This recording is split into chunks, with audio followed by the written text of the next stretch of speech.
తిరుపతి జిల్లాలో mobile shop చోరీ కలకలం రేపింది.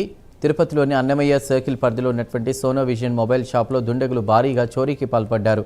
గోడకు కన్నం వేసి షాపులోకి ప్రవేశించారు దొంగలు. సుమారు 50 యాపిల్ ఐఫోన్లతో పాటు ఇతర కంపెనీలకు చెందిన మరో 200 మొబైల్ ఫోన్లు, పలు ఎలక్ట్రానిక్ వస్తువులు అపహరించారు. చోరీకి గురైన మొబైల్ ఫోన్లు, ఎలక్ట్రానిక్ వస్తువుల విలువ సుమారు 2 కోట్ల మేర ఉంటుందని షాపు నిర్వాహకులు చెబుతున్నారు. సమాచారం అందుకున్న ఎస్వి యూనివర్సిటీ పోలీసులు ఘటనాస్థలికి చేరుకుని పరిశీలించారు. షాప్లోని సీసీ కెమెరాల ఫుటేజీని పరిశీలిస్తూ దుండగుల కోసం పోలీసులు దర్యాప్తు ముమ్మరం చేశారు.